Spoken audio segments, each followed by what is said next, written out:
마가복음 10장 1절에서 12절입니다. 예수께서 거기서 떠나 유대 지경과 요단강 건너편으로 가시니 무리가 다시 모여들거늘 예수께서 다시 전례대로 가르치시더니 바리새인들이 예수께 나와 그를 시험하여 묻되 사람이 아내를 버리는 것이 옳으니까 대답하여 이르시되 모세가 어떻게 너희에게 명하였느냐. 이르되 모세는 이혼 증서를 써주어 버리기를 허락하였나이다.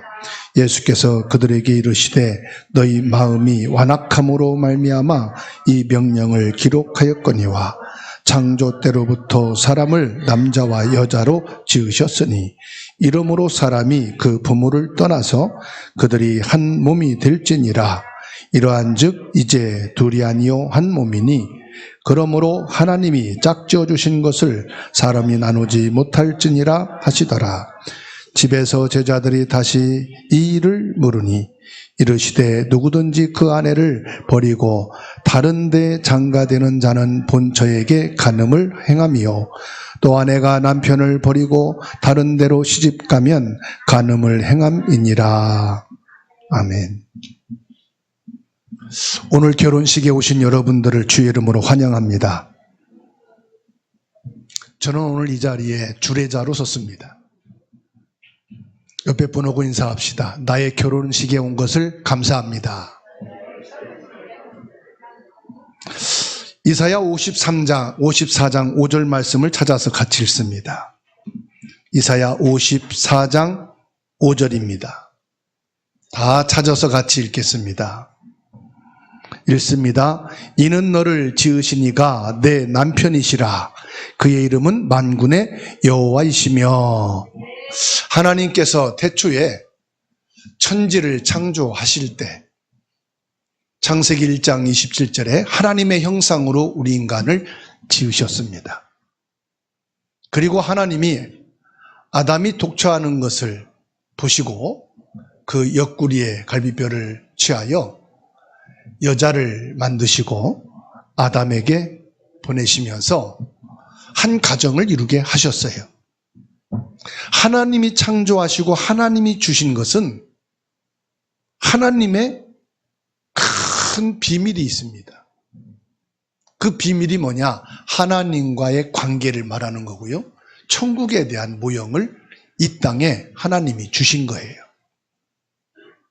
하나님이 아담과 하와를 지으시고 제일 처음 이 땅에 세우신 것이 가정입니다.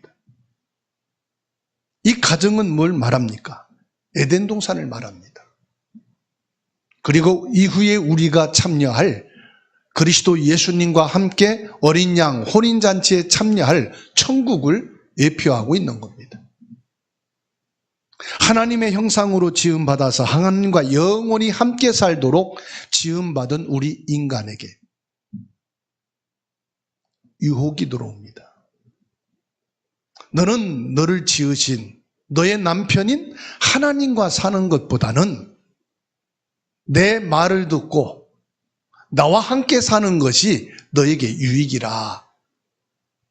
그러면서 유혹을 하게 됩니다. 그 사단의 유혹을 받은 아담과 하와는 결국 사단에게 사로잡혀 사단이 원하는 삶을 살게 되었습니다. 결국은 형상으로 지음받은 하나님을 저버리고 간음하여 사단과 함께 살 때, 이때부터 의식주에 대한 고민과 염려를 하게 되었어요. 이때부터 하나님을 떠나게 된 그 바람핀 죄가 우리 인간을 사로잡게 되었어요. 행복할 것이라는 유혹을 받아서 남편인 하나님을 떠나 사단과 함께 사는데, 이 사는 게 지옥이에요. 늘 근심 염려, 사는 게 하루하루가 불안이라 고통 속에서 살 수밖에 없는 겁니다. 이때 하나님께서는 사단의 유혹을 받아 남편인 하나님을 버리고 죄 가운데서 지옥같이 사는 우리 인간을 다시금 부르셔서 신부로 삼기 위하여 창세기 3장 15절 여자의 후손 예수 그리스도를 보내셨습니다. 하나님이 허락하신 가정에 하나님이 없는 가정이 되어버렸다 이 말이에요. 하나님이 진정한 우리 인간의 남편인데 남편이신 하나님을 떠나서 살아가니 결혼 제도는 남아있어서 결국은 윤리적으로 세상적인 기준을 가지고 결혼을 하고 가정을 이루다가 합법적인 이혼이라는 제도를 만들게 되었어요.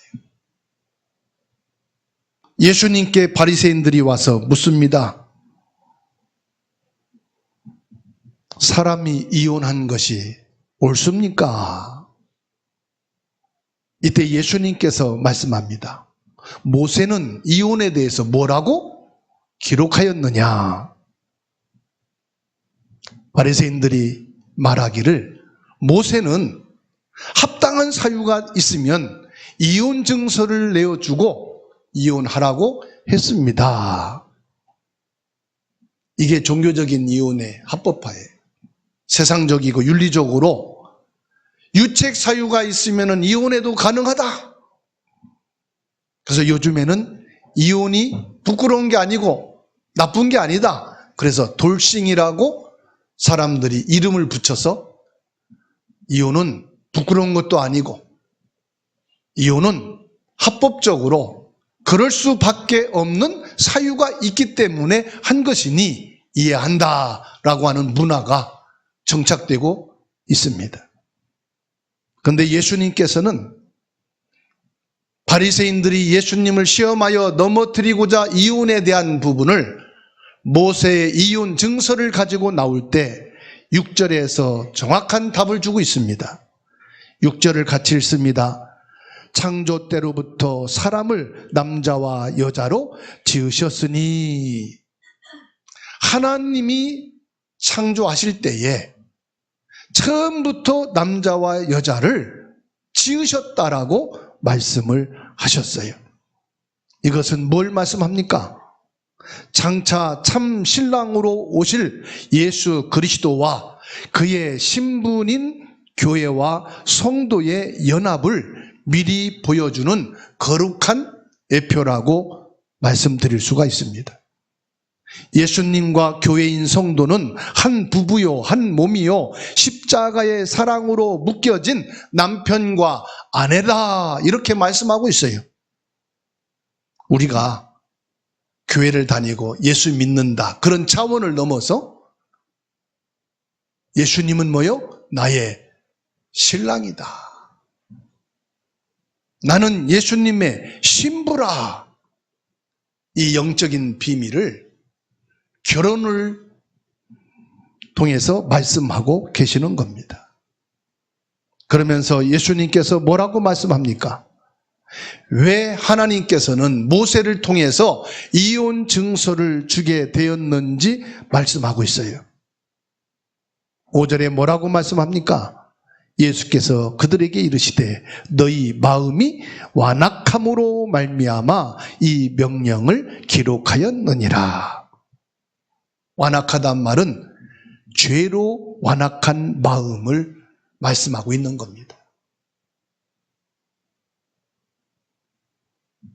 사단에게 쏘가서 사단의 말을 듣고 네가 하나님을 떠나 내가 말하는 것을 들으면 내 말대로만 하면은 너는 행복해. 너도 하나님처럼 될 수가 있고 너도 멋있고 행복한 가정을 이룰 수가 있어. 요 사단의 말에 우리 인간의 마음이 완악하게 되었다 이 말이에요. 그래서 서로의 조건과 환경을 따지게 돼 있어요. 내 결혼 대상자가 나와 조건이 맞느냐, 내 이익과 내가 목표하는 것을 함께 할 수 있느냐. 우리는 하나님을 떠나 영적인 간음과 죄의 완악함 속에 빠져 살고 있습니다. 고린도후서 11장 3절 말씀에 뱀이 그 관계로 하와를 미혹한 것 같이 너희 마음이 그리스도를 향하는 진실함과 깨끗함에서 떠나 부패할까 두려워하라. 이 사단의 관계를 인하여서 우리 마음이 부패하고 우리 마음이 하나님과 떨어져 있는, 에베소서 2장 1절에 있는 말씀대로 죄와 허물로 죽어있는 완악한 상태에 빠져 살고 있다 이 말이. 그러니까 우리가 아무리 맞추고 서로가 행복한 가정을 이루는 부부가 되려고 하는데도 하면 할수록 힘들고 한계가 오는 거예요. 우리 힘으로는 결혼의 언약을 지킬 능력이 없습니다. 서로는 좋아서 신랑이 선언하고 신부가 선언하여서 이제 결혼이 합법적으로 증인 앞에서 이루어졌습니다 라고 주례자가 말을 하고 다 같이 거기에 대해서 축하하고 기뻐하지요. 근데 그 순간뿐이에요. 이후의 삶은 서로의 갈등과 부딪힘 속에서 계속해서 뭐가 옵니까? 상처가 오고 갈등이 오게 되어 있습니다. 분명히 성경은 말씀하고 있거든요. 에베소서 5장 31절 32절입니다. 찾아서 같이 읽습니다. 에베소서 5장 31절 32절 읽습니다. 그러므로 사람이 부모를 떠나 그의 아내와 합하여 그 둘이 한 육체가 될지니 이 비밀이 크도다. 나는 그리스도와 교회에 대하여 말하노라.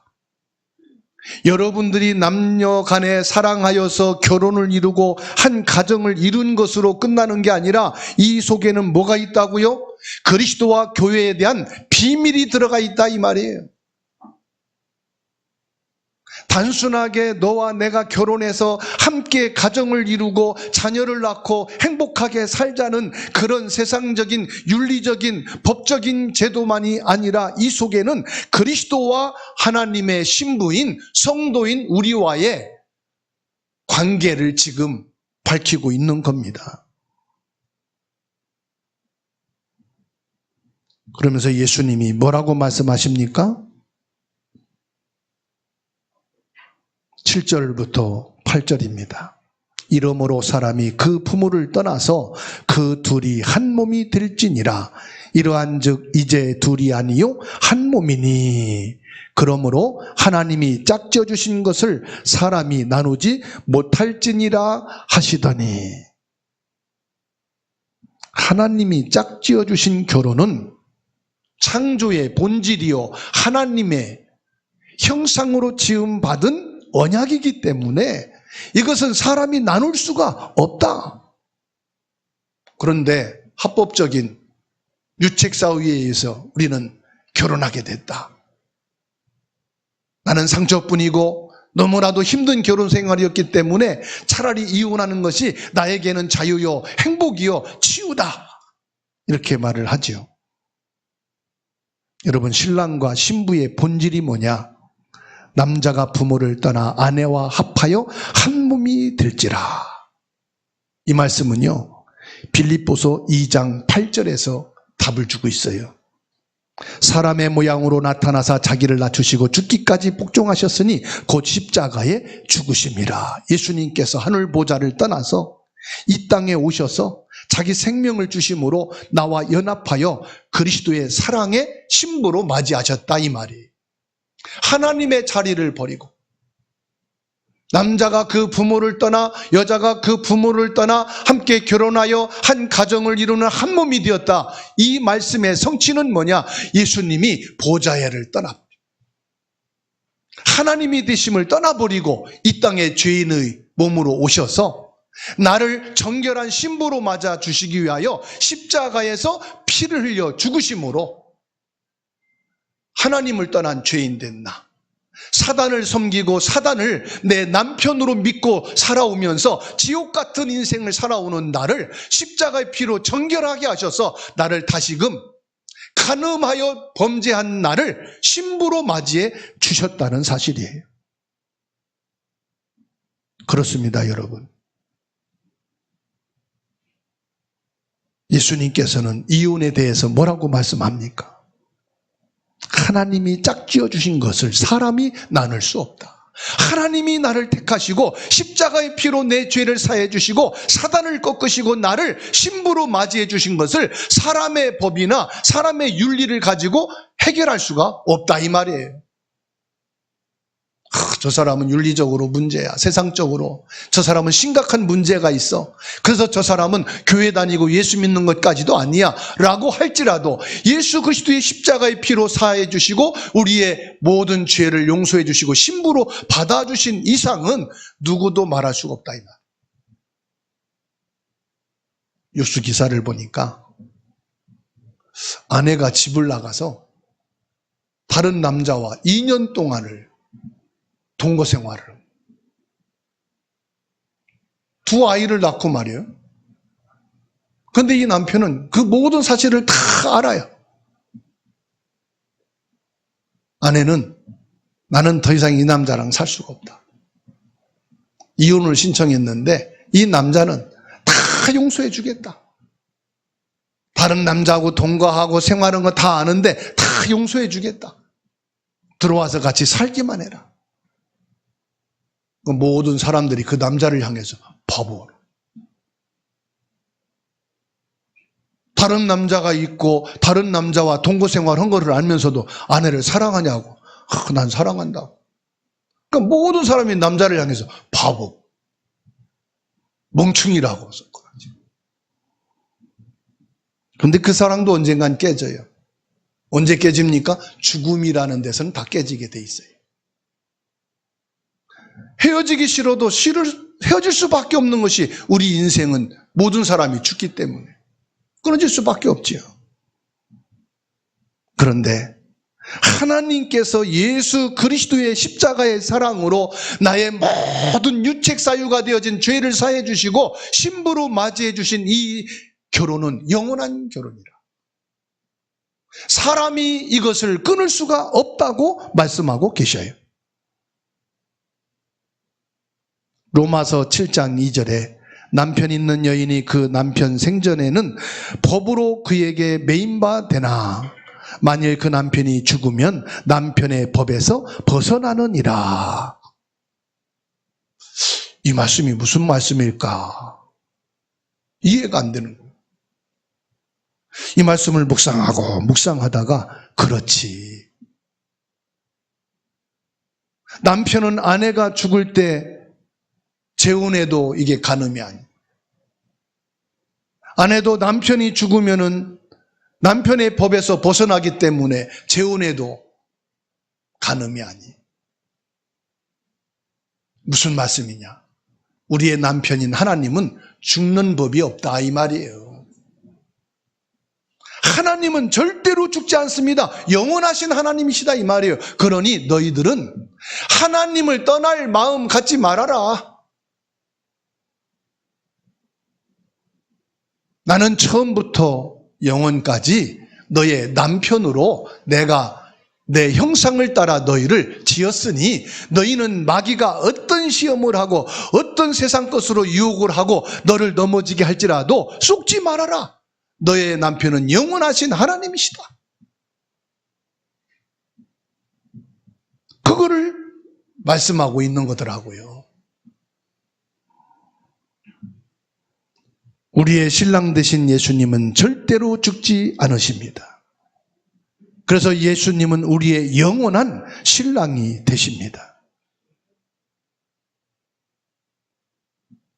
우리 함께 인사합시다. 예수님은 나의 영원한 신랑입니다. 예수님께서는 결혼과 간음에 대해서 말씀하고 있습니다. 신부된 성도가 세상 우상과 간음하지 말고 오직 신랑 되신 예수님만을 바라봐야 함을 지금 가르치고 있는 겁니다.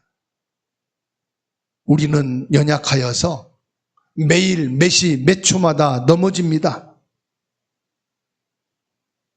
그러나 신랑 되신 예수님은 십자가에서 피로 맺은 언약으로 끝까지 저와 여러분들을 정결한 신부로 맞이해 주시는 줄 믿으시기 바랍니다.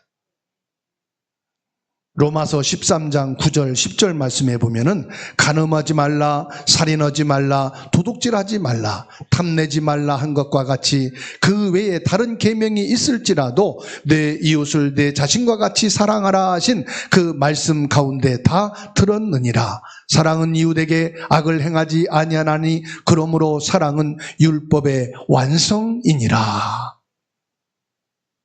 저와 여러분들이 간음하고 살인하고 도둑질하고 남의 것을 탐내고 매일 매시 몇 초마다 우리는 넘어지고 쓰러집니다. 그런데 하나님께서는 예수 그리스도 십자가의 사랑으로 죄짓고 용서받을 수 없는 우리들을 다 그 피로 정결하게 하셔서 거룩한 신부로 맞이해 주셨다는 말씀입니다. 우리의 결혼 생활과 모든 성도의 관계 회복은 법조문으로 이어진 것이 아니다 이 말이에요. 결혼식 할 때 신랑 신부가 서로 혼인 서약 쌓이는 것이 결혼의 중심이 아니고 죄인된 신부인 나를 십자가의 피로 용서해 주시고 정결하게 하셔서 신부로 맞이해 주신 그 사랑으로 되어진 것이다 이 말이에요. 그래서 사랑이 없으면 모든 게 없는 거예요. 그래서 로마서 13장 10절에 말씀합니다. 사랑은 율법의 완성이니라. 우리가 율법으로는 다 죄인이에요. 하나님 앞에 나갈 수가 없어요. 그런데 예수님의 십자가에 피 흘린 그 사랑으로 모든 율법이 다 완성되었다. 무슨 말이냐? 용서 못할 게 없다. 성령님께서 죄로 완악한 우리 마음을 다스리시고 예수님의 말씀에 순종하는 믿음을 허락해 주셨습니다. 그래서 로마서 5장 19절에 한 사람이 순종하지 아니함으로 많은 사람이 죄인된 것 같이 한 사람이 순종함으로 많은 사람이 의인이 되리라. 하나님께서 호세아 선지자를 불렀어요. 호세아야, 너는 가서 저 음녀 고매를 들여다가 결혼을 해라. 아니, 사창가에서 몸을 팔고 있는 고매를 그 거룩한 하나님의 일을 하는 선지자에게 결혼을 하라고 말합니다. 호세아는 하나님의 말씀에 순종하여 사창가에 몸을 팔고 있는 고매를 들여다가 결혼을 하고 아내로 삼았어요. 그런데 또 고멜이 나가서 몸을 팔고 있어요. 그런데 하나님이 또 말씀합니다. 또 데려다가 살아라. 또 삽니다. 이제는 마음을 고쳐먹고 살겠지? 또 나갔어요. 어디 갔나 봤더니 3살 버른 8까지 간다고 또 몸 팔고 있네. 또 데려왔어. 하나님께서 이때 호세아에게 말씀합니다. 호세아 2장 19절로 20절에 내가 내게 장가들어 영원히 살되 공의와 정의와 은총과 긍휼이 여김으로 내게 장가들며 진실함으로 내게 장가들리니 내가 여호와를 알리라. 부정하고 간음하여서 타락한 그런 고멜이라 할지라도 공의와 정의와 은총과 긍휼이 여김으로 다시금 들여와 살아라. 뭘 말씀하는지 아십니까? 나는 너희들이 돌아오면 죄를 용서하고 우상 숭배하여 간음한 자도 내가 다시 용서해주고 축복했는데 너희는 또 하나님을 배신하고 또 하나님을 떠나고 세상과 육신과 우상에 또 빠지지만은 나는 반복해서 계속 너희들을 돌아오기만 하면 용서하고 돌아오기만 하면 회개하고 주 예수님께 오기만 하면은 너희의 죄를 정결하게 하고 너희를 거룩한 신부로 내가 맞이하겠다. 돌아오라, 돌아오라. 돌아오라고 말씀하는 것입니다. 이것이 바로 우리를 대신하여 신랑 되신 예수님의 사랑입니다. 우리는 매일 주님을 떠나 죄의 완악한 마음으로 살지만 예수님은 십자가를 통해 나를 신부로 맞이해 주십니다. 매일매일 주님은 나를 신부로 맞이해 주고 계십니다. 그러면 신부된 저와 여러분들은 어떻게 살아야 할까요? 결론으로 마태복음 25장 1절에서 13절에 말씀을 주고 계십니다. 10처녀를 가지고 비유를 말씀하십니다. 5처녀는 기름이 준비되고 5처녀는 기름이 준비되지 않아 기름을 사러 간 사이에 신랑이 오게 될 때에 기름을 준비한 5처녀는 신랑을 맞이하여 잔치집에 참여하게 된다고 말씀을 하십니다. 기름을 준비한다는 것은 뭘 말씀합니까? 우리가 종교적으로 교회나 다니고 예배나 드리는 그런 외형적인 신앙생활이 아니라 생명력 있는 진리이신 성령께서 내 안에 계시고 나와 함께 계신 그리스도의 믿음을 말씀하고 있습니다. 예수님이 사람의 몸을 입고 초림하여 이 땅에 오셨을 때 12 제자들을 부르시고 많은 사람들이 치유와 응답을 받아 예수님을 따랐어요. 예수님이 고난을 당하고 십자가에 못 박혀 죽게 될 때에 치유받은 사람, 응답받은 사람, 이적과 기적을 체험한 사람들이 다 떠났어요. 하다못해 예수님을 따르던 12 제자들도 다 주님을 부인하고 배신하고 떠났어. 어린 기집아이가 베드로를 향해서 너도 그 사람 중에 한 사람이고 그 당이다. 그를 따르던 제자라고 말할 때에 무슨 정신없는 말을 하느냐.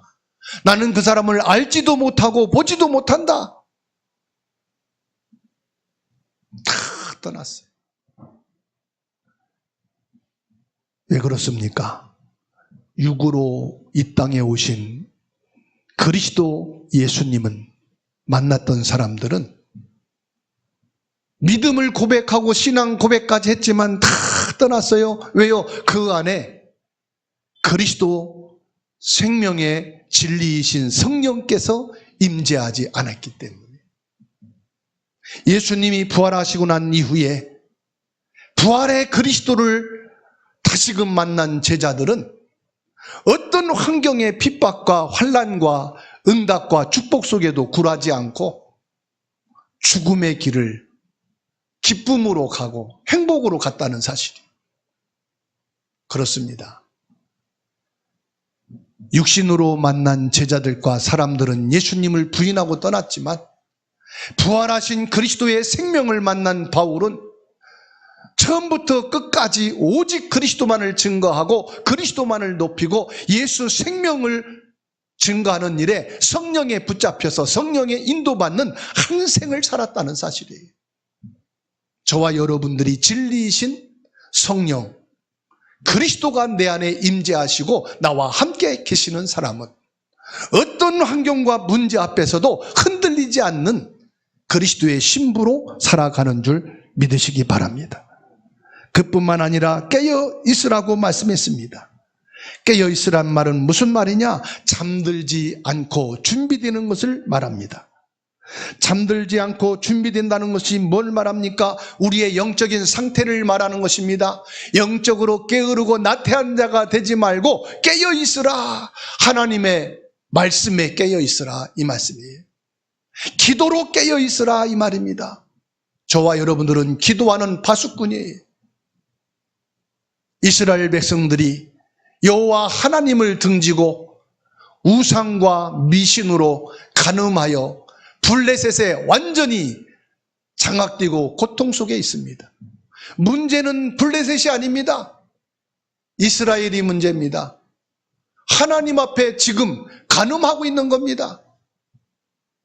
이때에 사무엘이라는 지도자를 세우셔서 미스바 운동을 하게 하셨습니다. 미스바 운동은 뭡니까? 기도 운동입니다. 미스바 운동은 뭡니까? 언약 회복 운동입니다. 미스바 운동은 뭡니까? 그리스도 회복 운동입니다. 그때에 블레셋은 무너졌습니다. 우레를 통하여 블레셋 군대들이 저절히 낙엽처럼 떨어져 나갔습니다. 그리고 이스라엘의 모든 우상을 다 버리고 하나님 앞에 정결한 신부로 서게 되었습니다. 사랑하는 성도 여러분, 저와 여러분들이 이 땅에 신앙생활하는 것이 아니라 하나님의 신부로 살아가는 것입니다. 예수 그리스도는 나의 신랑이요 나는 그분의 거룩한 신부로 살아가는데 우리는 의지와 뜻이 결심이 약하여서 넘어지고 또 사단의 유혹에 쓰러지고 범죄합니다. 그러할지라도 예수 그리스도 십자가의 피로 나를 정결하게 하셔서 늘 신부로 맞이해 주십니다. 우리가 예수님의 신부로 살아가면서 말씀으로 깨어있게 되기를 축원합니다. 말씀이 이해가 안 되어도 소리내어 읽으세요.